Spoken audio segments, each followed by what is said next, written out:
Hello students, तो कैसे हैं आप सभी लोग। आप सभी को दिवाली की बहुत बहुत शुभकामनाएं।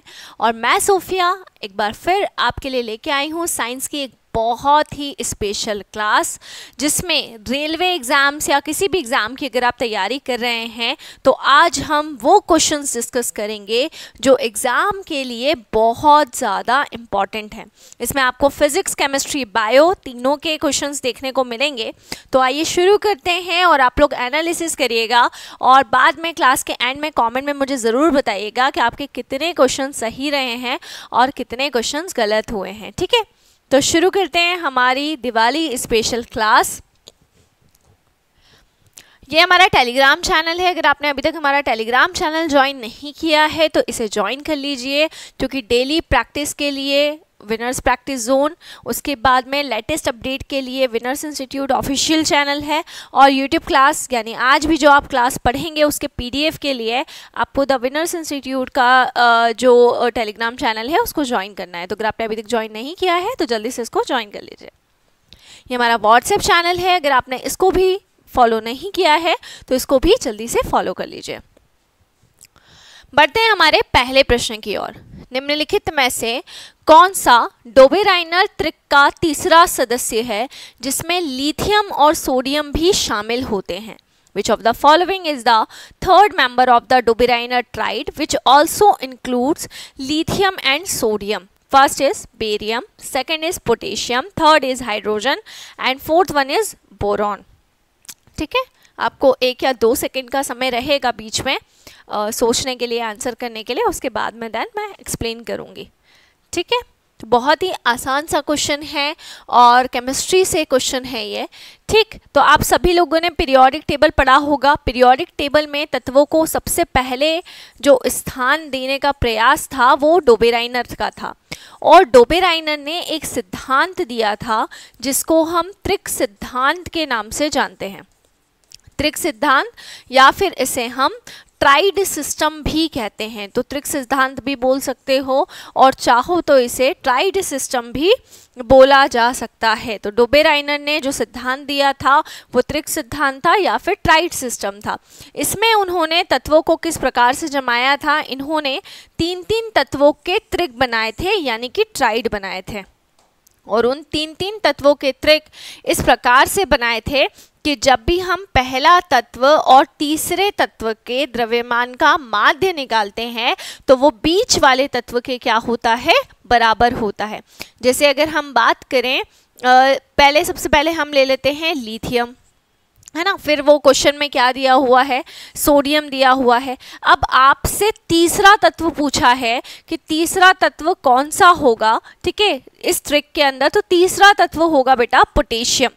तीसरा तत्व कौन सा होगा? पोटेशियम होगा। जब भी हम देखो, लिथियम का द्रव्यमान होता है 7, सोडियम का होता है 23 और पोटेशियम का होता है 39। जब हम लिथियम के 7 को और पोटेशियम के 39 को प्लस करेंगे और इसका मीन निकालेंगे यानी कि माध्य निकालेंगे तो वो किसके बराबर आ जाएगा?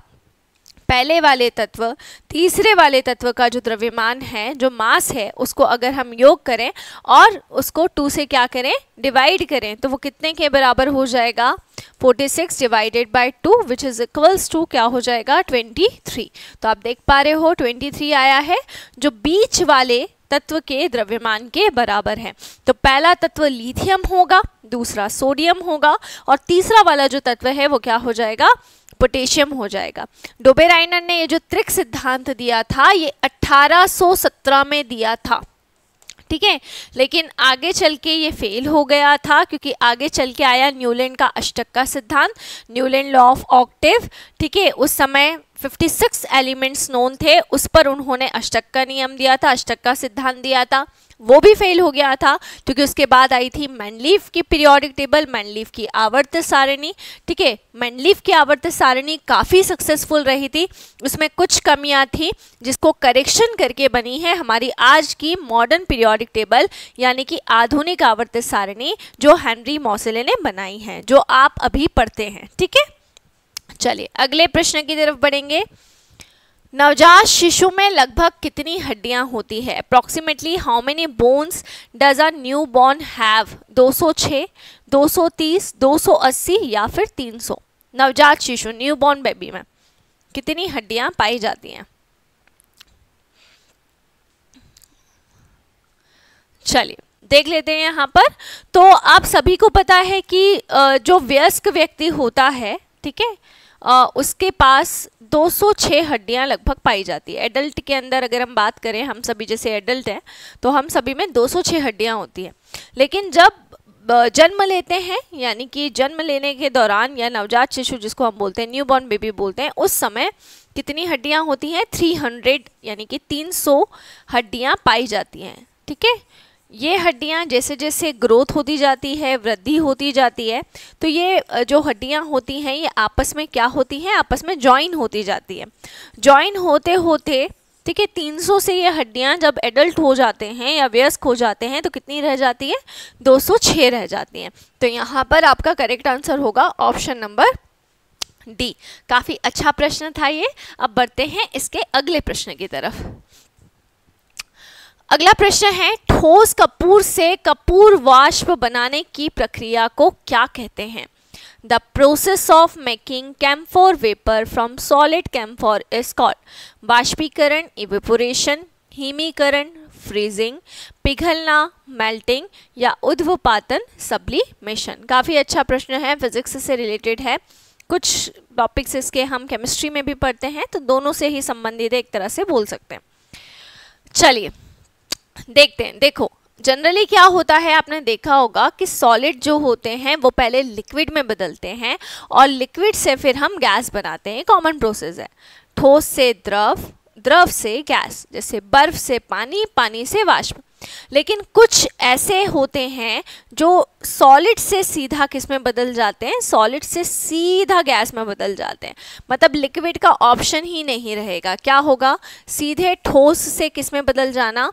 सीधे ठोस से गैस में बदल जाना। सॉलिड से सीधा किस में बदलना? सॉलिड से सीधा गैस में बदलना।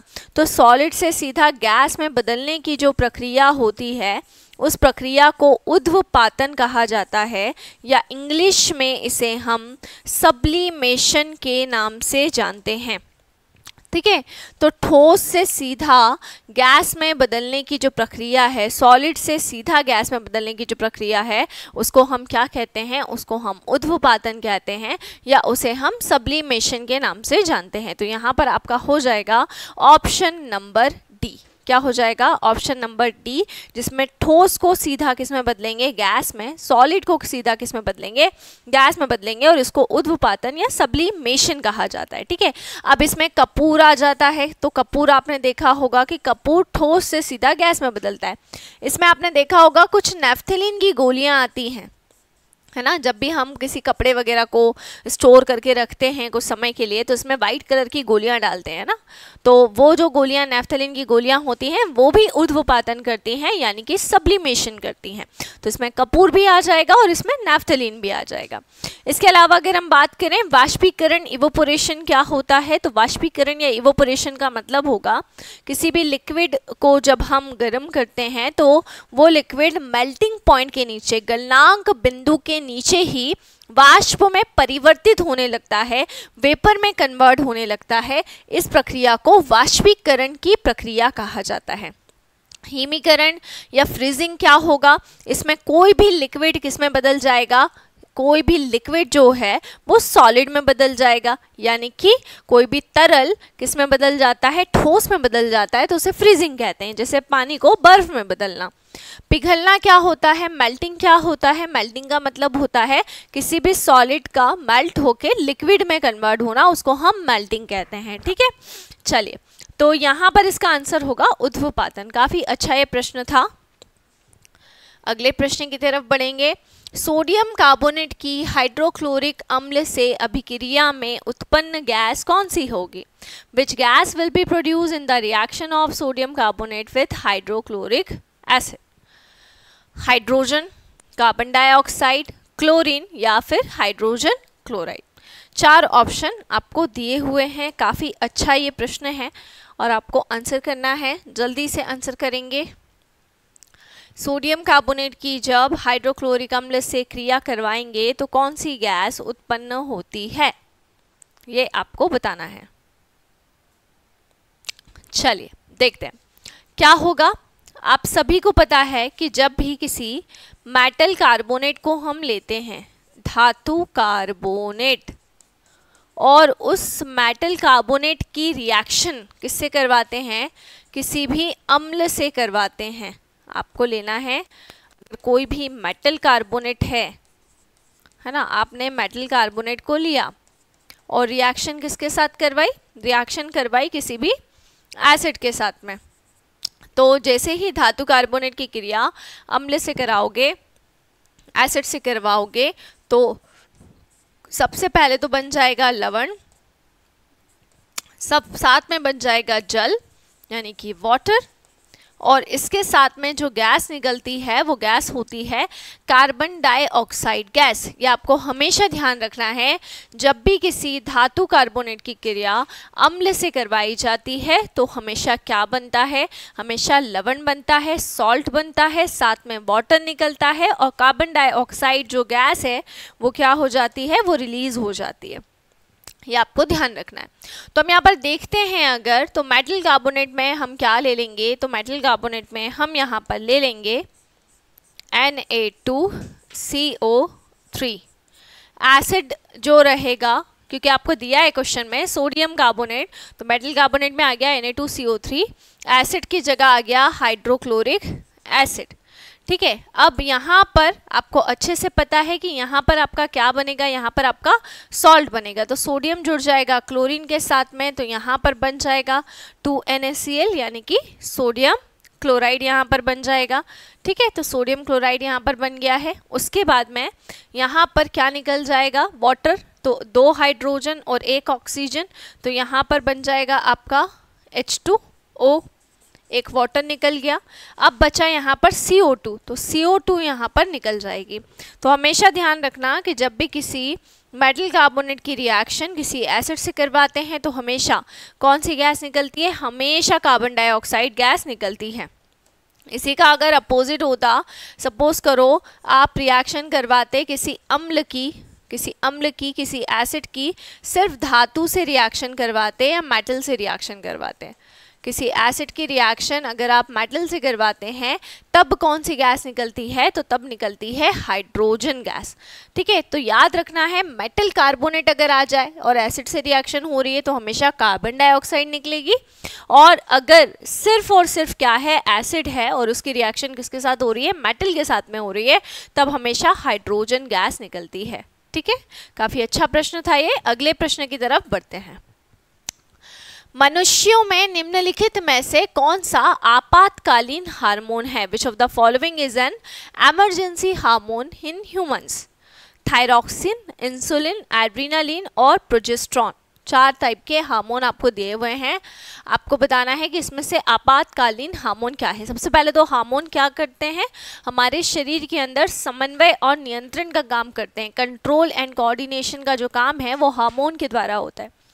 ठीक है, हार्मोन डिसबैलेंस अगर होंगे तो बॉडी के अंदर बहुत सारी बीमारियां और बहुत सारे डिजीजेस होने लगेंगे। इवन आपके जो मूड स्विंग्स होते हैं उसको भी कंट्रोल आपके हार्मोन ही करते हैं। ऑलराइट, तो मनुष्यों में आपातकालीन हार्मोन कौन सा होता है, तो ये करेक्ट आंसर होगा adrenaline. Adrenaline is a emergency hormone जो एमरजेंसी सिचुएशन में आपातकालीन के टाइम सिक्रिएट होता है, जब भी आपको डर लगे या घबराहट हो, ठीक है, किसी भी चीज़ का, तब वहाँ पर आपको एड्रेनालिन हार्मोन सिक्रिएट होगा। जैसे फॉर एग्जांपल अगर कभी आप नाइट में उठे हो, है ना, और नाइट में उठकर आप नीचे पानी पीने के लिए गए, है ना, और ऐसा कुछ है नहीं लेकिन आपको एकदम सडन भ्रम हुआ कि कोई है जो आपके आसपास है या आपके पीछे है, और पूरा मतलब घर खाली है, ठीक है, और किचन से आप बॉटल निकाल रहे हो पानी की और आपको ऐसा फील हो रहा है कि कोई है आपके आसपास, ऐसा आपको भ्रम हुआ, तो आप क्या करोगे, आप घबराओगे और आप इतनी स्पीड से अपने रूम में भागोगे, पीछे पलट के भी नहीं देखोगे, और आपकी स्पीड जो रहेगी वो क्या हो जाएगी, ऑटोमेटिकली बढ़ जाएगी। एक नॉर्मली जो आप रनिंग करते हैं आपकी रनिंग स्पीड उससे ज़्यादा हो जाएगी, हार्ट बीट्स बढ़ने लगेगी, हाफने लगोगे। तो ऐसा किस कारण से होता है? क्योंकि इमरजेंसी की कोई भी सिचुएशन होती है तो उसमें एड्रेनालिन हार्मोन आपकी बॉडी के अंदर सिक्रिएट होता है, जो आपके बॉडी मूवमेंट्स को बढ़ा देता है, आपकी हार्ट बीट को बढ़ा देता है। ठीक है, ये इसके सिम्टम होते हैं। इसके अलावा कुछ और हार्मोन भी होते हैं, जैसे थायरॉक्साइन, आपको पता ही है कि ये थायराइड को नियंत्रित करता है। थायराइड को जो नियंत्रित करता है वो थायरॉक्सिन हार्मोन होता है। इंसुलिन बता ही चुकी हूँ मैं प्रीवियस क्लासेस में भी। शर्करा की जो मात्रा होती है, शुगर अमाउंट को बैलेंस करता है। तो शुगर अमाउंट को बैलेंस करने का जो काम है वो किसका होता है? बॉडी में इंसुलिन का होता है। प्रोजेस्टेरॉन जो होता है वो महिलाओं में गर्भाशय के दौरान, या जो महिलाओं वाला हार्मोन होता है गर्भाशय के दौरान या मासिक धर्म के दौरान उनको सहायता करता है। ठीक है, जैसे प्रेगनेंसी के अंदर ये हार्मोन काफ़ी इफ़ेक्टिव होता है, काफ़ी हेल्पफुल रहता है। इसके अलावा जो मेंस्ट्रुअल साइकिल होता है वुमेन्स के अंदर, ठीक है, उसमें भी ये हेल्प करता है। तो इन दोनों के लिए प्रोजेस्टेरॉन हार्मोन महिलाओं के अंदर पाया जाता है। ओके, चलिए आगे बढ़ते हैं। इसके बाद शुष्क सेल है, ड्राई सेल किस प्रकार का सेल है? प्राथमिक सेल है, प्राइमरी सेल है, द्वितीयक सेल है, सेकेंडरी सेल है, तृतीयक सेल है, टर्शियरी सेल है या चतुर्थक सेल है, क्वाटरनरी सेल है, ये आपको बताना है। चलो देख लेते हैं यहाँ पर हम।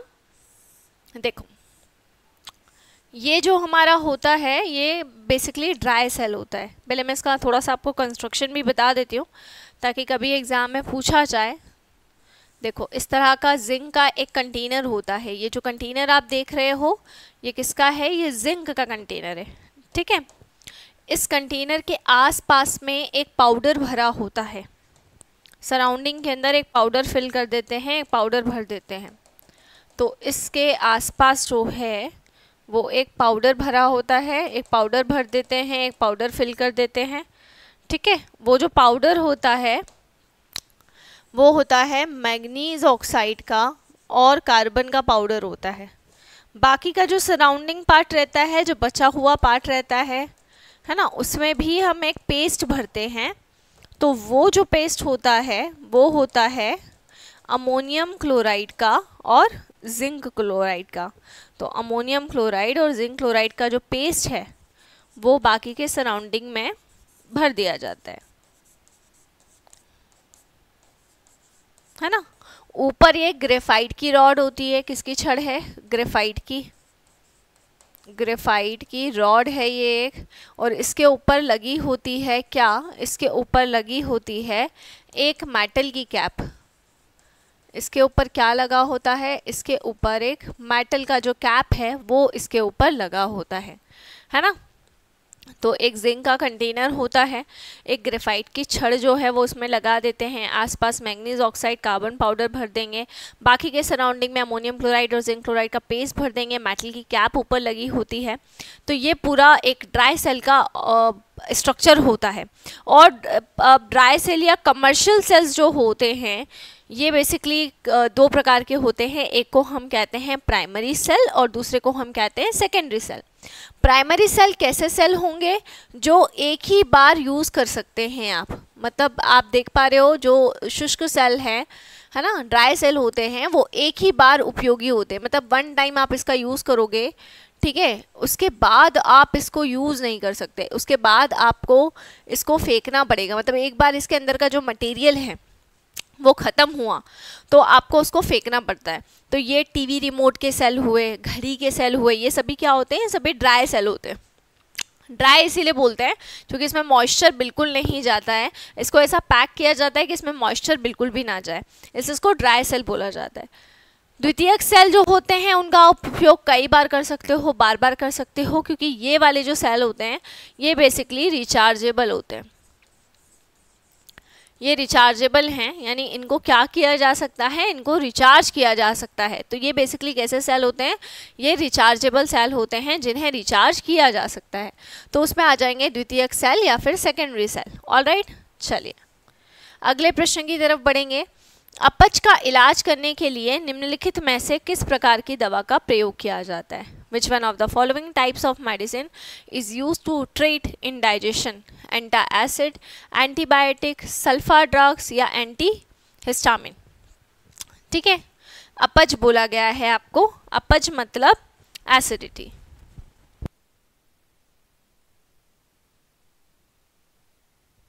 अपच मतलब क्या? अपच मतलब एसिडिटी।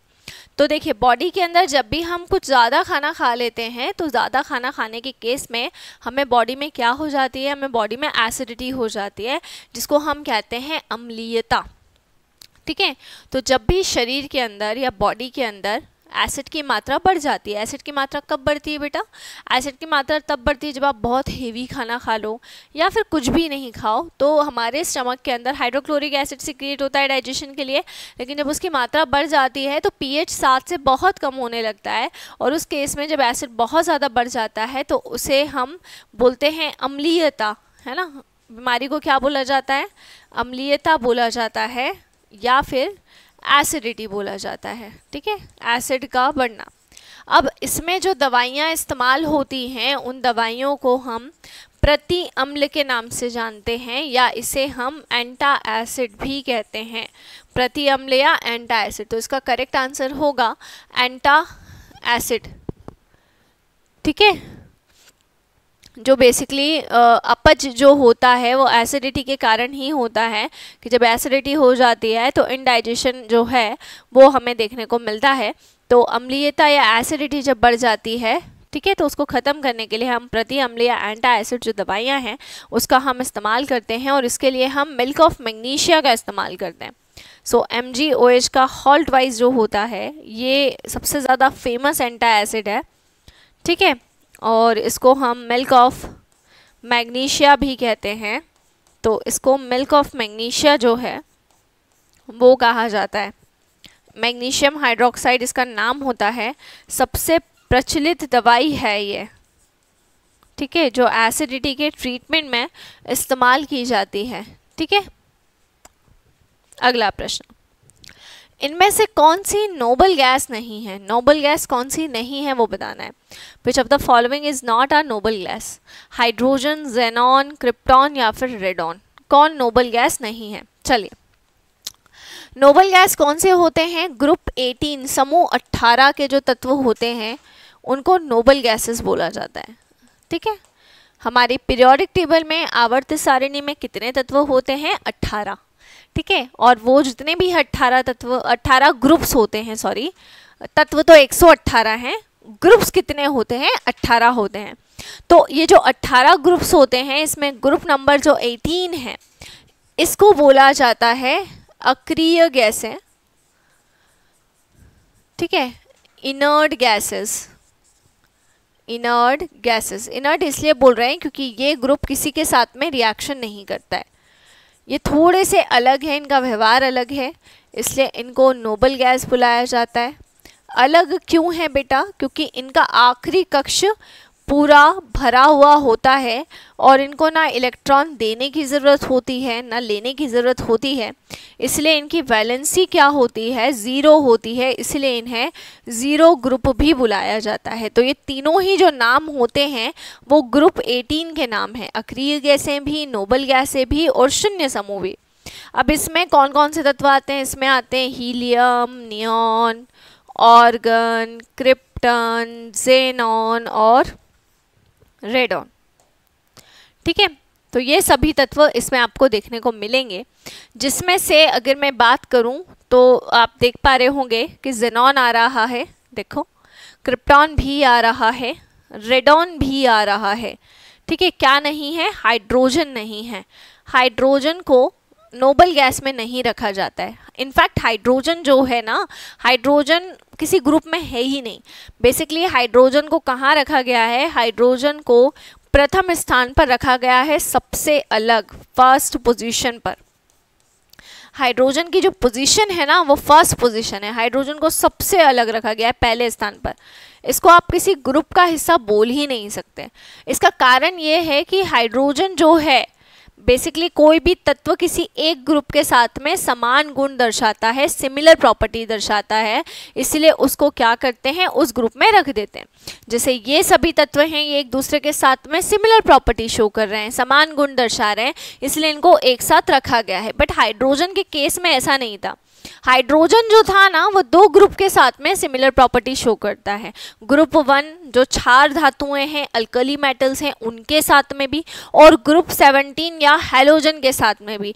तो दो ग्रुप के साथ में सिमिलर प्रॉपर्टी शो करता है। अब दोनों में रखना तो पॉसिबल है ही नहीं ना, ठीक है। अगर एक जगह होता कि ग्रुप 1 से सिमिलर प्रॉपर्टी रिप्रेजेंट करता या ग्रुप 17 के साथ में रिप्रेजेंट करता तो रख देते। तो हेनरी मॉजले ने बड़ी कोशिश करी कि हाइड्रोजन को किसी पर्टिकुलर ग्रुप में रख दिया जाए, किसी समूह में रख दिया जाए, पर वो उसे स्थान नहीं दे पाए, बिकॉज हाइड्रोजन किसी एक ग्रुप में जाने के लिए रेडी ही नहीं था, क्योंकि दोनों से सिमिलर प्रॉपर्टी शो कर रहा था। मतलब वही बात हो गई कि एक घर में कोई लड़का है और भाई बोल रहे हैं उसको कि शादी कर लो, है ना, तो वो क्या बोलता है कि बोले मुझे तो दो लड़कियों से शादी करनी है, तो how it is possible, possible ही नहीं है ना। तो घर वाले क्या करेंगे, उसको समझाएंगे कि बेटा देख लो, एक तरफ देख लो, कोई से भी एक फैमिली चुन लो, कोई सी भी एक लड़की डिसाइड कर लो, और फिर भी वो अगर नहीं मानेगा तो क्या करेंगे, बोलेंगे तुम कुंवारे ही बैठे रहो, बाकियों की करवा देते हैं, ठीक है। तो हेनरी मॉजले ने भी यही किया, हाइड्रोजन का बड़ा ट्राई किया कि किसी एक पर्टिकुलर ग्रुप में हो जाए, पर हाइड्रोजन नहीं हो रहा था,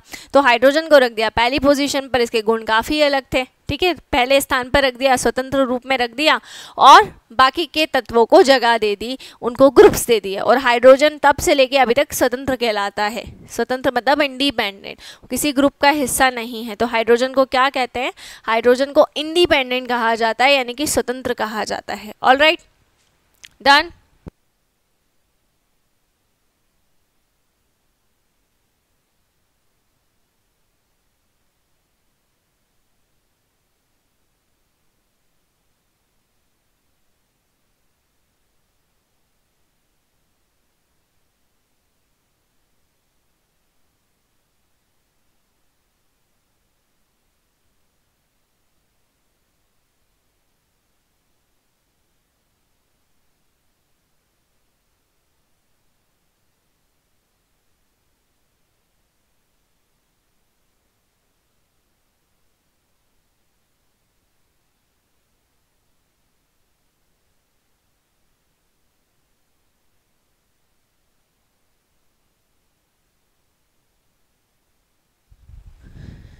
ठीक है, चलिए, ऑल डन। आगे बढ़ते हैं अगले प्रश्न की तरफ। अगला प्रश्न है, पोलियो के टीके की खोज किसने की है? Who discovered the polio vaccine? Alexander Fleming, Jonas Salk, या लुई पाश्चर, या फिर मैरी क्यूरी? आपको जल्दी से बताना है ना। तो पोलियो का जो टीका खोजा था वो जोनास सॉल्क और एक और थे इनके साथ, ठीक है, जिनको हम साबिन कहते हैं, साबिन नाम था। तो साबिन और जोनास सॉल्क जो हैं, इन दोनों ने मिलकर किसकी खोज करी है? पोलियो के टीके की खोज करी है ना। तो पोलियो का टीका इन्होंने खोजा था, और आप देख पा रहे होंगे कि पहले पोलियो के बहुत ज़्यादा जो केसेस हैं वो देखने को मिलते थे, लेकिन जब से पोलियो के डोजेज देना शुरू हुए, ठीक है, तो उसके बाद में बहुत ही कम इसका जो रेशो है वो हमें देखने को मिला है, ठीक है। तो ये एक पहल थी भारत सरकार के द्वारा भी कि पोलियो के जितने भी केसेस हैं उसको कम करना है, और उसमें वो काफ़ी हद तक सक्सेसफुल हुए थे, ठीक है। तो इसमें करेक्ट आंसर होगा ऑप्शन नंबर बी। अगला है, लोहे के ऊपर जिंक की परत चढ़ाने को क्या कहते हैं? What is the process of applying zinc layer on iron called? इसको हम कहेंगे गैल्वेनाइजेशन, इलेक्ट्रोप्लेटिंग, आयनाइजेशन, या फिर इनमें से कोई नहीं, ठीक। लोहे के ऊपर जिंक की परत को चढ़ाने को क्या कहते हैं, ये आपको बताना है।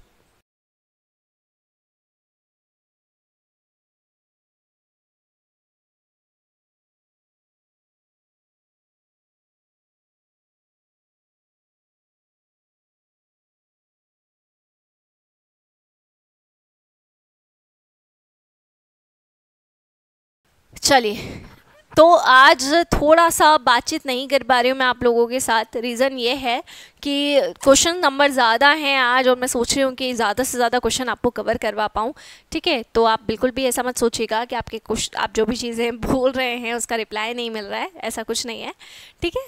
चलिए, तो लोहे के ऊपर जिंक की परत चढ़ाने को क्या कहते हैं? What is the process of applying zinc layer on iron called? देखो, होता क्या है कि जब भी किसी धातु पर किसी दूसरी धातु की परत चढ़ाई जाती है, ठीक है, तो उसे हम क्या बोलते हैं, उसे हम विद्युत लेपन कहते हैं। क्या कहते हैं, विद्युत लेपन, जिसको इंग्लिश में इलेक्ट्रोप्लेटिंग कहा जाता है। क्या कहा जाता है, इलेक्ट्रोप्लेटिंग कहा जाता है। तो विद्युत लेपन या इलेक्ट्रोप्लेटिंग जो होता है ये क्या होता है, ठीक, विद्युत लेपन या जो इलेक्ट्रोप्लेटिंग है इसका मतलब क्या होता है कि कोई एक पर्टिकुलर धातु की या मेटल की जो परत है वो किसी दूसरे पर चढ़ाना, ये प्रक्रिया विद्युत लेपन या इलेक्ट्रोप्लेटिंग की प्रक्रिया कहलाती है। ठीक है, किसी एक धातु की परत किसी दूसरी पर चढ़ाना। जैसे क्या करते थे पहले के टाइम में, धातुओं के बर्तन ही इस्तेमाल होते थे, जो मेटल के यूटेंसिल्स हैं उन्हीं का इस्तेमाल किया जाता था।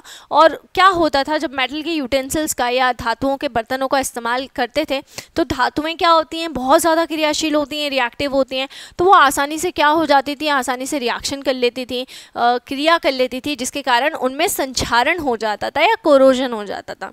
तो क्या करा जाए अब, तो क्या किया जाता था कि मेटल की कोटिंग करवाई जाती थी। जैसे अभी आपने देखा होगा कि चांदी की पॉलिश उतर जाती है तो हम उस पर चांदी की पॉलिश करवा देते हैं, वैसे ही बर्तनों के ऊपर और जितनी भी चीज़ें होती थी सभी के ऊपर क्या किया जाता था, सभी के ऊपर कोटिंग कर दी जाती थी। उस प्रक्रिया को विद्युत लेपन की प्रक्रिया कहा जाता था। अब विद्युत लेपन की प्रक्रिया में ही अगर हम किसकी कोटिंग कर रहे हैं, अगर जिंक की कोटिंग करें, बाकी किसी अन्य धातु की अगर आप कोटिंग कर रहे हो तो उसे विद्युत लेपन ही कहेंगे। लेकिन अगर आप जिंक की कोटिंग कर रहे हो, जिंक की परत चढ़ा रहे हो, तो फिर इसे विद्युत लेपन ना बोलते हुए एक नया नाम दिया जाता है। इसको हम गैल्वेनीकरण की प्रक्रिया या इसे हम गैल्वेनाइजेशन कहते हैं। गैल्वेनीकरण या इसको गैल्वेनाइजेशन कहा जाता है। ऑलराइट, तो यहाँ पर आपका करेक्ट आंसर हो जाएगा ऑप्शन नंबर ए, गैल्वेनीकरण या गैल्वेनाइजेशन। ओके, तो बढ़ते हैं अब हम हमारे अगले प्रश्न की ओर। अगला प्रश्न है H2SO4 का तुल्यांकी भार क्या होगा। The equivalent weight of H2SO4 will be 49, 98, 100 या फिर 50। ठीक है, काफ़ी अच्छा प्रश्न है, ये है कैलकुलेशन वाला क्वेश्चन, तो ये कैलकुलेशन वाला प्रश्न है जो हमें कवर करना है। ओके, हाँ, चलिए देखते हैं यहाँ पर। तो H2SO4 का इक्विवेलेंट वेट निकालेंगे। सबसे पहले तो तुल्यांकी भार क्या होता है, फॉर्मूला सूत्र उस पर डिस्कस करते हैं थोड़ा सा। तुल्यांकी भार, इक्विवेलेंट वेट। देखो, इसके लिए हमको क्या करना होता है, जो भी जिसका भी हमें पूछा गया है तुल्यांकी भार, उस कंपाउंड का जो आणविक द्रव्यमान है, आणविक द्रव्यमान या फिर मोलर मास जो है, उसको कहाँ रखना है, मोलर मास को रखना है ऊपर। कहाँ रखना है मोलर मास को, आणविक द्रव्यमान को रखना है ऊपर। और नीचे हम किसको रख देंगे, नीचे हम रख देंगे अम्लीयता, क्षारीयता। ठीक है, या फिर या अम्लीयता निकालो, अगर वो एसिड है तो एसिडिटी निकाल लो, अगर वो बेस है तो बेसिसिटी निकाल लो, अगर इन दोनों में से कुछ भी नहीं निकल रहा है तो आप आवेश निकाल लो, चार्ज निकाल लो, अगर ये भी नहीं निकल रहा है तो संयोजकता निकाल लो, कितने इलेक्ट्रॉन देगा कितने इलेक्ट्रॉन लेगा ये निकाल लो, वैलेंसी निकाल लो। चारों में से कोई भी एक वैल्यू आपको निकालनी है, चारों में से कोई सी भी वैल्यू आप निकालोगे वो वैल्यू सेम ही आएगी। ऊपर हम रखेंगे मोलर मास, नीचे चारों में से कोई भी एक वैल्यू आपको रखना है, तो उससे इजीली आपका जो इक्विवेलेंट वेट है, तुल्यांकी भार है, वो निकल जाएगा। ऑलराइट, समझ में आ गया ना अच्छे से। ओके, तो यहाँ पर हम क्या करेंगे, इक्विवेलेंट वेट, मोलर मास क्या होगा, H2SO4 का जो मोलर मास है वो है 98। ये मैंने कैसे निकाला, देखो ये लिखा मैंने H2SO4, हाइड्रोजन 2 थे, हाइड्रोजन का एटॉमिक मास 1 होता है, सल्फर का होगा 32, ऑक्सीजन का होगा 4 × 16, तो कितना हो जाएगा, ये हो जाएगा 98। 98 को हमने कहाँ रखा है, 98 को हमने रखा है ऊपर, और डिवाइड में यहाँ पर अब हमें क्या निकालना है, अम्लीयता निकालने हैं, क्षारीयता, आवेश या संयोजकता। तो आपको पता है H2SO4 एक क्या होता है, अम्ल होता है, तो हम अम्लीयता निकाल सकते हैं। अम्लीयता का मतलब होता है कि H+ आयन कितने हैं, तो H2SO4 में कितने आपको H+ आयन नज़र आ रहे हैं, 2 H+ आयन नज़र आ रहे हैं, तो अम्लीयता क्या हो जाएगी, 2 हो जाएगी। बेसिसिटी तो निकालना नहीं है, क्षारीयता निकालनी ही नहीं है। आवेश निकालेंगे, तो आवेश कैसे निकालेंगे, आपको पता है कि हाइड्रोजन पे +1 होता है, बट हाइड्रोजन 2 हैं तो +2 हो जाएगा, और सल्फेट पे -2 हो जाएगा, तो ओवरऑल चार्ज कितना आ गया, 2 आ गया। वैलेंसी निकालना है, तो वैलेंसी आप कैसे निकालोगे, सिर्फ हाइड्रोजन की वैलेंसी निकाल लो, तो एक हाइड्रोजन की +1 होती है, 2 हाइड्रोजन की कितनी हो जाएगी, +2 हो जाएगी। ये भी 2 आया, ये भी 2 आया, ये भी 2 आया, आप कोई भी एक वैल्यू निकाल सकते हो। कैलकुलेट किया, कितना आ जाएगा, आ जाएगा आंसर 49। क्या बात है, बहुत बढ़िया, 49। तो करेक्ट आंसर हो जाएगा इसका 49। अगले प्रश्न की तरफ बढ़ेंगे। ल्यूकेमिया एक प्रकार का मानव रोग है, जो कि leukaemia is a type of human disease which is सफ़ेद रक्त कोशिकाओं का कैंसर है, cancer of white blood cell. Vitamin की कमी की वजह से होता है, cause by deficiency of vitamin. Protein के अधिक सेवन के कारण होता है, cause by excessive intake of protein. मस्तिष्क का कैंसर है, कैंसर ऑफ द ब्रेन। काफ़ी अच्छा प्रश्न है। आई होप दिवाली सभी लोग अच्छे से सेलिब्रेट कर रहे होंगे, खूब सारे पटाखे अटाखे फोड़ रहे होंगे। हाँ, मिठाइयाँ, पटाखे, नए नए कपड़े, है ना। चलिए देखते हैं इस क्वेश्चन को, है ना। देखो, ल्यूकेमिया एक प्रकार का मानव रोग होता है, इसको हम बेसिकली ब्लड कैंसर बोलते हैं, या सफ़ेद रक्त कोशिकाओं का कैंसर भी कहलाता है। सबसे ज़्यादा क्योंकि ये सफ़ेद रक्त कोशिकाओं को ही प्रभावित करता है, इसलिए इसको हम वाइट ब्लड सेल का कैंसर कहते हैं। इसमें क्या होता है, इसमें ब्लड की बहुत सारी जो अनियमित कोशिकाएं हैं वो बनने लगती हैं। ठीक है, कभी कोशिकाओं की संख्या ज़्यादा हो जाती है, कभी कोशिकाओं की संख्या कम भी हो जाती है, कभी कुछ ऐसी कोशिकाएं भी बन जाती हैं जिनका कोई कार्य नहीं होता। तो बहुत ही अनियमित कोशिकाओं का निर्माण होने लगता है, ज़्यादा हो जाएंगी, कम हो जाएंगी, या कुछ ऐसी भी बन जाएंगी जिनका कोई कार्य नहीं है।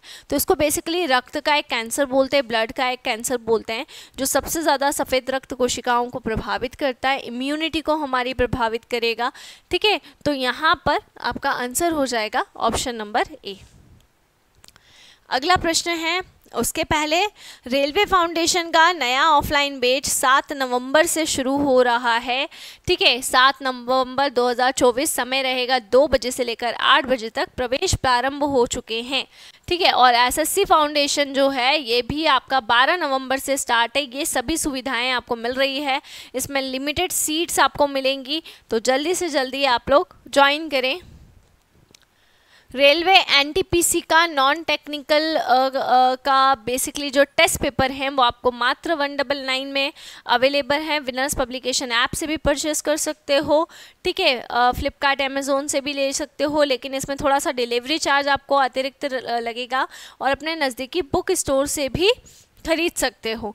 ठीक है, और रेलवे एनटीपीसी का नया बैच प्रारंभ हो रहा है इन सारी सुविधाओं के साथ। मात्र 799 जो है वो फीस है इसकी। एसएससी जीडी का योद्धा बैच में कंप्लीट ऑनलाइन कोर्स आपको मिल रहा है इन सभी फैसिलिटीज़ के साथ में, जिसकी फ़ीस मात्र 650 रुपीज़ है। एसएससी जीडी की ऑनलाइन टेस्ट सीरीज़ में टोटल आपको 55 टेस्ट मिल जाते हैं विद सॉल्यूशन, जिसकी प्राइस मात्र 101 है। अगले प्रश्न की तरफ बढ़ेंगे। इसी के साथ ही हम वैद्युत अपघटन संबंधी नियम किसने प्रतिपादित किए हैं? वो has proposed the laws related to electrolysis. Ohm ने दिए हैं, फेराडे ने दिए हैं, एडिसन ने दिए हैं, या वोल्टा ने दिए हैं?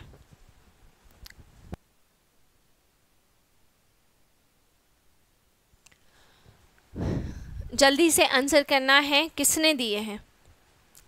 विद्युत संबंधी नियमों का प्रतिपादन किसने किया है? देखिए, तो विद्युत संबंधी जो नियम दिए हैं वो किसने दिए हैं? वो दिए हैं फेराडे ने। माइकल फेराडे जो हैं उन्होंने विद्युत अपघटन के नियम दिए हैं। और फेराडे ने कितने नियम दिए हैं? फेराडे ने 2 नियम दिए हैं। यानी कि 2 लॉज। तो फेराडे के द्वारा 2 नियमों का प्रतिपादन हुआ है, ठीक है। इलेक्ट्रोलिसिस या विद्युत अपघटन के 2 नियम फेराडे के दिए गए हैं, जिसमें पहला नियम क्या बोलता है, पहला नियम विद्युत अपघटन के ऊपर ही है कि जो भी द्रव्यमान किसी द्रव्यमान पर मुक्त हुए किसी इलेक्ट्रोड पर मुक्त हुए द्रव्यमान की मात्रा उसमें बहने वाले आवेश के समानुपाती होती है। The mass deposited at any electrode is directly proportional to its charge. मतलब जो भी मास आप डिपॉजिट करते हैं विद्युत अपघटन के अंदर, उस मास का जो अमाउंट है, उस द्रव्यमान की जो मात्रा है, वो हम बैटरी से कितना चार्ज दे रहे हैं उस पर निर्भर करेगा। अगर आप बैटरी से ज़्यादा चार्ज दोगे तो मास ज़्यादा डिपॉजिट होगा, और बैटरी से अगर आप चार्ज कम दोगे तो मास कम डिपॉजिट होगा। बेसिकली जो पहला नियम है वो कहता है कि m is directly proportional to q। जो भी मुक्त हुए द्रव्यमान की मात्रा है वो आवेश के क्या हो जाती है, आवेश के समानुपाती हो जाती है, चार्ज के डायरेक्टली प्रोपोर्शनल हो जाती है, ठीक है। दूसरे नंबर पे जो नियम दिया गया है वो ये कहता है, दूसरा जो नियम है कि अगर 2 आप समान विद्युत अपघट्य ले लें, 2 सेम इलेक्ट्रोलाइट ले लें, ठीक है, मतलब 2 असमान विद्युत अपघट्य ले लें, 2 अलग अलग इलेक्ट्रोलाइट ले लें, एक में जिंक सल्फेट ले लिया, एक में कॉपर सल्फेट ले लिया, और दोनों में एक ही बैटरी आप लगा दें, ठीक है, तब यहाँ पे पहला नियम एप्लीकेबल नहीं होगा, क्योंकि दोनों सॉल्यूशन अलग अलग हैं, बट दोनों में करंट क्या हो रहा है, करंट सेम जा रहा है। तो यहाँ पर जो द्रव्यमान है वो अब आवेश के समानुपाती नहीं होता है, यहाँ पर जो द्रव्यमान होता है वो उनके तुल्यांकी भारों के समानुपाती होता है। मतलब पहले वाले के सॉल्यूशन में जो मास डिपॉजिट होगा वो पहले वाले के तुल्यांकी भार इक्विवेलेंट वेट के समानुपाती होगा, और दूसरे में जो मास डिपॉजिट होगा वो दूसरे वाले के तुल्यांकी भार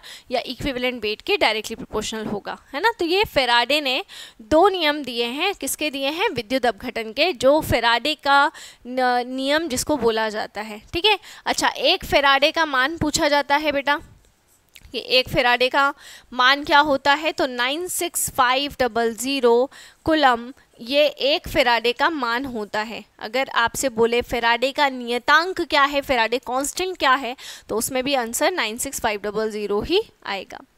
निम्नलिखित में से कौन सी गैस चूने के पानी को दूधिया बना देती है, विच of the following gases turns lime water milky, ठीक है, O3, O2, CO या CO2, चारों में से कोई एक आपको बताना है। तो देखो यहाँ पर क्या होगा, लाइम वाटर को क्या बनाना है, लाइम वाटर को हमें मिल्की बनाना है।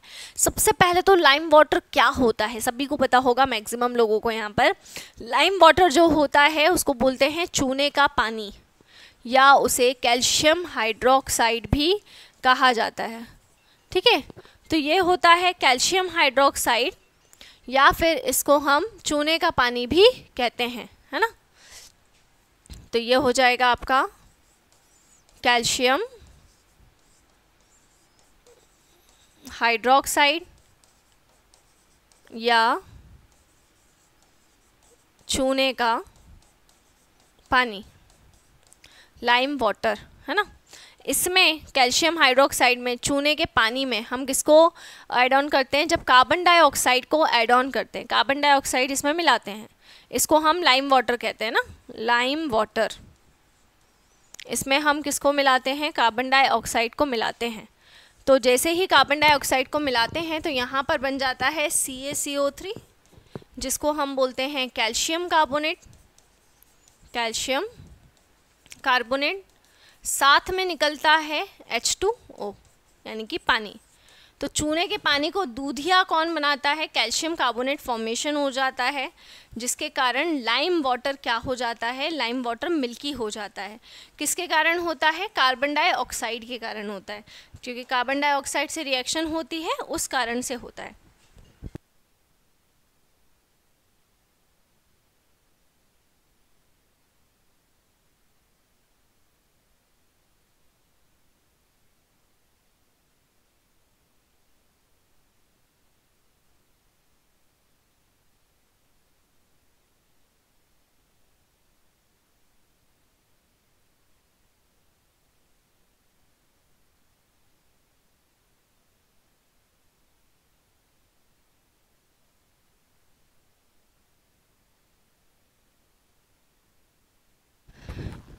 चलिए, यहाँ पर आपको क्या करना है, कैल्शियम कार्बोनेट दूधिया हो जाएगा यानी कि मिल्की हो जाएगा। ठीक है, तो किसके कारण होगा, कार्बन डाइऑक्साइड के कारण होगा, ये ध्यान रखेंगे। अगला प्रश्न है, रक्त में आरबीसी के बढ़ने से कौन सी स्थिति बन जाती है। आरबीसी का बढ़ना, जब आरबीसी बढ़ जाता है तो इसे क्या बोलते हैं। Which condition is caused by the increase of RBC in blood. Anaemia, haemophilia, polycythaemia या ल्यूकेमिया। ठीक है, तो ये सिचुएशन है आरबीसी, रेड ब्लड सेल्स का बढ़ना। ठीक है, चलिए देखते हैं इस प्रश्न को। काफ़ी लोग वैसे सही सही आंसर दे रहे हैं। ठीक है, तो हमारे स्टूडेंट्स काफ़ी क्या है, इंटेलिजेंट हैं, तो वैसे ही करेक्ट आंसर देते ही हैं। चलिए, तो रक्त में आरबीसी के बढ़ने से कौन सी स्थिति पैदा होती है। जब भी आरबीसी बढ़ जाती है बॉडी के अंदर, आरबीसी यानी रेड ब्लड सेल्स बढ़ते हैं तो उसे पॉलीसाइथेमिया कहा जाता है। आरबीसी का बढ़ना, ठीक है, रेड ब्लड सेल्स का जो काउंट है वो जब बढ़ जाता है तो उसे पॉलीसाइथेमिया कहा जाता है। और आरबीसी की जो कमी होती है, आरबीसी कोशिकाएं जब नष्ट होने लगती है या आरबीसी की कमी होती है ब्लड के अंदर, रेड ब्लड सेल्स जो हैं वो बनना कम हो जाते हैं तो उसे एनीमिया कहा जाता है बेटा। ल्यूकेमिया तो आप पढ़ ही चुके हैं, ल्यूकेमिया मैं अभी पढ़ा चुकी हूँ आपको, जो वाइट ब्लड सेल्स को प्रभावित करता है, ब्लड कैंसर होता है, वो मैं ऑलरेडी बता चुकी हूँ। पॉलीसाइथेमिया याद रखना है कि रक्त के अंदर जब भी आरबीसी, बहुत ज़्यादा आरबीसी का काउंट बढ़ जाता है तो पॉलीसाइथेमिया की स्थिति होती है, और अगर कम होगा तो एनीमिया। एनीमिया आप जानते ही हो, खून की कमी, जो आम भाषा में कहा जाता है कि खून की कमी जो है वो एनीमिया, और एनीमिया एक बहुत ही कॉमन लक्षण रहता है जो लोगों में आपको देखने को मिलता है। ठीक है, चलिए, परमाणु क्रमांक किसे कहते हैं। एटॉमिक नंबर इज कॉल्ड, पहला प्रोटॉन तथा न्यूट्रॉनों की संख्या के योग को, sum of the numbers of proton and neutrons. दूसरा, नाभिक में उपस्थित प्रोटॉन की संख्या को, number of protons present in the nucleus. तीसरा, नाभिक में उपस्थित न्यूट्रॉनों की संख्या को, number of neutron present in the nucleus. चौथा, न्यूट्रॉनों व इलेक्ट्रॉनों की संख्या के योग को, sum of the numbers of neutrons and electrons. ठीक है, तो परमाणु क्रमांक किसे कहते हैं ये आपको बताना है। परमाणु क्रमांक का मतलब क्या होता है। परमाणु क्रमांक का मतलब एटॉमिक नंबर क्या दर्शाता है। एटॉमिक नंबर किसी भी नाभिक में प्रोटॉनों की संख्या को दर्शाता है बेटा, प्रोटॉनों की संख्या को दर्शाता है, यानी कि नंबर ऑफ प्रोटॉन्स। तो नंबर ऑफ प्रोटॉन्स को कौन दर्शा रहा है, परमाणु क्रमांक या परमाणु संख्या जो है वो नंबर ऑफ प्रोटॉन्स को दर्शाता है। तो ऑप्शन नंबर बी हो जाएगा, नाभिक में उपस्थित प्रोटॉनों की जो संख्या होती है, नंबर ऑफ प्रोटॉन्स जो होते हैं उसको कौन दर्शाता है, उसको परमाणु संख्या या परमाणु क्रमांक दर्शाता है, ये आपको ध्यान रखना है। ठीक है, इसके बाद में अपकमिंग नेक्स्ट अगर हम बात करें तो प्रोटॉन तथा न्यूट्रॉन की संख्या का जो योग है इसको द्रव्यमान संख्या कहा जाता है बेटा। द्रव्यमान संख्या यानी कि मास नंबर। तो द्रव्यमान संख्या या मास नंबर क्या होगा, प्रोटॉन और न्यूट्रॉनों की संख्याओं का योग, sum of the numbers of protons and neutrons. ठीक है, क्लियर, ठीक है, समझ में आ गया। तो यहाँ पर करेक्ट आंसर होगा ऑप्शन नंबर बी। निम्नलिखित में से कौन सा एक अधातु और धातु दोनों रूप में ही कार्य नहीं करता है। Which one of the following does not act as both a metal and non metal. देखो, जो भी मेटल एंड नॉन मेटल दोनों की तरह बिहेव करते हैं उन्हें उपधातु कहा जाता है बेटा।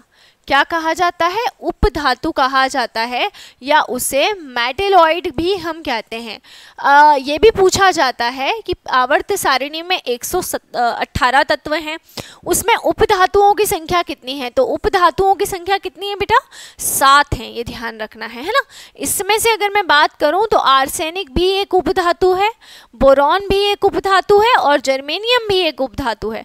बिस्मुथ नहीं होता, क्योंकि बिस्मुथ किस में आता है, ये एक धातु में आता है, ये एक मेटल में आता है ना। अब आपको मैं एक क्वेश्चन दे रही हूँ होमवर्क का कि 3 तो आपको यहाँ नजर आ रहे हैं 7 में से, बाकी के 4 के नाम आप लोगों को कमेंट में बताना है कि बाकी के जो 4 होते हैं वो कौन से मेटलॉइड होते हैं, ये आप लोग बताएंगे। ओके, चलिए अगले प्रश्न की तरफ बढ़ेंगे। मलेरिया भाई किससे संबंधित है? बहुत ही आसान प्रश्न है ये। मलेरिया इज रिलेटेड टू ज्वर से फीवर, सामान्य ठंड से कॉमन कोल्ड, छींकने से स्नीजिंग, या अतिसार से यानी कि डायरिया। ठीक है, तो बेसिकली जो मलेरिया होता है, मलेरिया के अंदर सबसे ज़्यादा क्या समस्या देखने को मिलती है? आपको पता ही है कि जो फीवर है वो एक कॉमन समस्या है जो मलेरिया में आपको देखने को मिलती है। और मलेरिया होता किसके कारण है ये भी आप लोगों को पता ही है कि मलेरिया जो होता है वो मादा एनीफिलीज मच्छर के कारण होता है। मच्छर की बहुत सारी प्रजातियाँ होती हैं, ठीक है, जिसमें फीमेल मॉस्क्यूटो जो रहती है मादा एनीफिलीज, ये जब काटती है और ये जब खून पीती है तो ये क्या करती है? ये मलेरिया कॉज करती है। इसके अलावा जैसे डेंगू हुआ, चिकनगुनिया हुआ, ये एडिस एजिप्टी के काटने के कारण होता है। तो ये सारी जितने भी मच्छरों का जो एक ग्रुप है जो मलेरिया कॉज करता है या डेंगू कॉज करता है, ये सभी फीमेल मॉस्क्यूटो होती है, यानी कि मादा मच्छर होती है। ठीक है, तो इसके ऊपर आप लोगों ने मेरी एक रील भी देखी होगी जो मैंने बनाई हुई है कि महिलाएं खून पीती हैं। तो वो जो लाइन आई है वो कहाँ से आई है? वो मॉस्क्यूटो से ही आई है, क्योंकि केवल जो मादा मच्छर होते हैं वही खून पीते हैं, नर मच्छर कभी भी खून नहीं पीते हैं। क्योंकि मादा मच्छर को अपने अंडों के लिए किसकी ज़रूरत पड़ती है? अंडों के लिए खून की ज़रूरत पड़ती है, और इसीलिए वही खून पीती है। और इसमें भी अगर आपको मादा एनीफिलीज ने एडिस एजिप्टी ने काट लिया तो मादा एनीफिलीज मलेरिया कॉज करेगी, एडिस एजिप्टी डेंगू और चिकनगुनिया कॉज करती है। ऑलराइट, बेंजीन में सिग्मा और पाई बंधों की संख्या कितनी है? What is the number of sigma and pi bond in benzene? देखो, बेंजीन एक एरोमेटिक कंपाउंड होता है जिसका सूत्र होता है बेटा C6H6, जिसमें 6 कार्बन होते हैं और 6 ही क्या होते हैं? 6 ही हाइड्रोजन भी होते हैं। और इसमें जनरली क्या पाया जाता है? अल्टरनेट डबल बॉन्ड पाया जाता है। मतलब सिंगल बॉन्ड, डबल बॉन्ड, फिर सिंगल बॉन्ड, फिर डबल बॉन्ड, फिर सिंगल बॉन्ड, फिर डबल बॉन्ड, और सभी कार्बन के साथ एक एक हाइड्रोजन भी पाया जाता है। अब हमें सिग्मा और पाई निकालना है।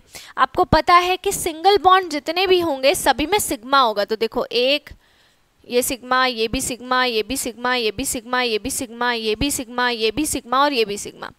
और जो डबल बॉन्ड होते हैं उसमें एक सिग्मा होता है और एक पाई होता है। तो एक सिग्मा एक पाई, एक सिग्मा एक पाई, एक सिग्मा एक पाई। तो पाई कितने हैं बेटा? पाई है 3। पाई तो 3 है, ये कंफर्म है कि पाई 3 है। अब सिग्मा काउंट करते हैं, तो सिग्मा कितने हैं देखो, तो 1 2 3 4 5 6 7 8 9 10 11, ठीक है, और शायद आई थिंक 12 होंगे ना। एक बार फिर से काउंटिंग करते हैं, 1 2 3 4 5 6 7 8 9 10 11 और 12, हाँ ठीक है। तो 12 सिग्मा और 3 पाई। बेंजीन को हम ऐसे भी बनाते हैं बेटा, आप लोगों ने देखा होगा कि ऐसे भी बनाया जाता है और बेंजीन को ऐसे भी बनाया जाता है, क्योंकि ये जो पाई इलेक्ट्रॉन होते हैं ये अंदर सर्कुलेशन करते हैं, यानी कि घूमते हैं। इस कारण से रेजोनेंस भी होता है, अनुनाद भी होता है, और इसलिए ऐसे भी स्ट्रक्चर हम इसके बनाते हैं। ठीक है, थोड़ा और सिस्टमैटिक बना देती हूँ मैं आप लोगों के लिए।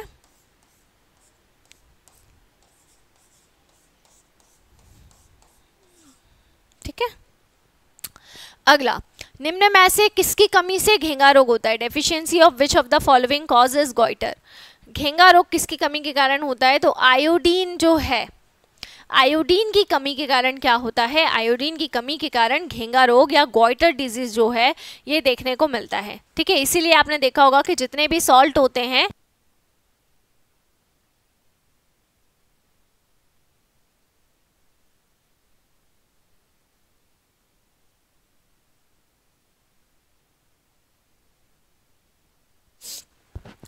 तो आयोडीन जब भी बॉडी के अंदर कम हो जाता है, उसकी कमी से गॉइटर डिजीज होता है। इसीलिए आपने देखा होगा कि जितने भी सॉल्ट वगैरह आते हैं, नमक वगैरह आते हैं, वो आयोडाइज सॉल्ट आते हैं। ठीक है, इसीलिए ताकि शरीर के अंदर आयोडीन की कमी ना हो। ठीक, इसके बाद में कुछ क्वेश्चंस हैं जो मैं आपको होमवर्क में दे रही हूँ, जो आप लोग क्लास के एंड में मुझे कमेंट सेक्शन के अंदर आंसर करेंगे। ठीक है ना। चलिए, तो पहला प्रश्न है कि एक भारी नाभिक जब 2 हल्के नाभिकों में टूटता है तो इस प्रक्रिया को क्या कहते हैं? नाभिकीय संलयन, नाभिकीय विखंडन, द्रव्यमान क्षति या रेडियो एक्टिव विखंडन? का क्या होगा इसका आंसर? श्री सीवी रमन को किस क्षेत्र में कार्य करने के लिए नोबेल पुरस्कार से सम्मानित किया गया था? Shri C V Raman was awarded the Nobel prize for his work in which field? ठीक है, 4 ऑप्शन है, चारों में जो भी आंसर है वो आप लोग कमेंट में बताएंगे। इलेक्ट्रॉन की खोज किसने की थी? Electron was discovered by. काफ़ी आसान प्रश्न है ये तो, ये भी आपको कमेंट में बताना है। नेक्स्ट वन, मलेरिया के बारे में मैंने अभी आपको बताया था एक प्रश्न, और इसीलिए ये मैं आपको होमवर्क में दे रही हूँ। इसका आंसर सभी को पता होगा कि मलेरिया कौन सी प्रजाति के मच्छर के कारण होता है, ये आप लोग बताएंगे। ठीक है, उसके बाद अगला प्रश्न है, ऐसे परमाणु जिनके परमाणु क्रमांक समान परंतु परमाणु द्रव्यमान भिन्न होते हैं उन्हें क्या कहा जाता है? Atoms which have the same atomic number but different atomic masses are called. तो ये 5 क्वेश्चन आपको होमवर्क में दिए हुए हैं, मतलब आपको क्या करना है, क्लास के एंड में कमेंट के अंदर बताना है। ठीक है, रेलवे फाउंडेशन का हमारा नया ऑफलाइन बेस 7 नवंबर से शुरू है, 2 से 8 इसका टाइम है, प्रवेश प्रारंभ हो गया है। एसएससी फाउंडेशन 12 नवंबर से इन सभी सुविधाओं के साथ सीमित सीटें हैं, आपको ध्यान रख। इसके बाद अगर हम बात करेंगे तो ये हमारे टेस्ट पेपर हैं रेलवे एनटीपीसी स्पेशल, जो सिर्फ मात्र 199 में आपको अवेलेबल है। रेलवे एनटीपीसी का नया बैच आरंभ हो रहा है, इतने सारे टीचर्स आपको पढ़ाने वाले हैं, 799 मात्र फीस है इन सभी फैसिलिटीज़ के साथ में। ये हमारी एसएससी जीडी की योद्धा बैच है जिसमें आपको कंप्लीट लाइव ऑनलाइन कोर्स मिल जाता है। ये एसएससी जीडी की ऑनलाइन टेस्ट सीरीज़ है जिसमें आपको 55 जो टेस्ट हैं वो यहाँ पर अवेलेबल हो जाएंगे। ठीक है, फ्री वीकली टेस्ट, ठीक है, प्रत्येक सप्ताह एवरी वीक विनर्स ऐप पर एक फ्री टेस्ट है संस्कृत और इंग्लिश दोनों विषयों के साथ। Alright, next SSC GD online test series केवल 101, ये केवल ऑफर 6 अक्टूबर तक ही वैध रहने वाला है।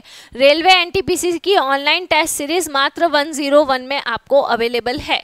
ये रेलवे एनटीपीसी का कंप्लीट कॉम्बो सेट है 1299 में, ये जीएस स्पेशल कॉम्बो है 499 में। उसके बाद में अगर हम एसएससी जीडी का कंप्लीट बुक सेट देखें तो 1299 में अवेलेबल है, और इसके लिए जीएस स्पेशल जो कॉम्बो है वो 499 में है। ठीक है, उसके बाद अगर विनर्स पब्लिकेशन ऐप आपने अभी तक डाउनलोड नहीं किया है तो पूरे भारत में कहीं से भी बुक ऑर्डर करने के लिए आप विनर्स पब्लिकेशन ऐप डाउनलोड करें। ये स्कैनर है, इससे आप हमारे एप्लीकेशन को डाउनलोड कर सकते हैं। ये विनर्स पब्लिकेशन ऐप है बुक्स के लिए, ये विनर्स इंस्टीट्यूट ऐप है क्लासेस के लिए, और ये आपका हेल्पलाइन नंबर है। अगर आपको कोई भी क्वेरी या डाउट है तो आप इस पर कॉल करके पूछ सकते हैं। ये हमारा एप्लीकेशन है और ये सभी उसी के फीचर्स हैं। ठीक है, और ये हमारे टेलीग्राम चैनल है, तो जिन्होंने भी टेलीग्राम चैनल ज्वाइन नहीं किया है वो ज्वाइन कर लीजिएगा, वरना आज की पीडीएफ नहीं मिलेगी। उसके बाद ये हमारे विनर्स के यूट्यूब चैनल हैं सारे। ठीक है, अगर आपने कोई भी चैनल सब्सक्राइब नहीं किया है तो उसको भी जल्दी से सब्सक्राइब कर लीजिए। और आज का सेशन आपको कैसा लगा, ठीक है, तो कमेंट में ज़रूर बताइएगा। सॉरी मैं आज ज़्यादा आप लोगों से इंटरेक्ट नहीं कर पाई क्योंकि नंबर ऑफ़ क्वेश्चंस भी ज़्यादा थे, थोड़ा डिटेलिंग में पढ़ाना था, इसलिए ज़्यादा इंटरेक्शन हमारा नहीं हो पाया है। बट कॉमेंट के अंदर आप लोग जितने भी क्वेश्चन दिए हैं वो ज़रूर बताइएगा, और ये ज़रूर बताइएगा कि आज का सेशन आपके लिए कितना ज़्यादा हेल्पफुल रहा है। सो मिलते हैं हम फिर नेक्स्ट क्लास में, तब तक के लिए जय हिंद, जय भारत।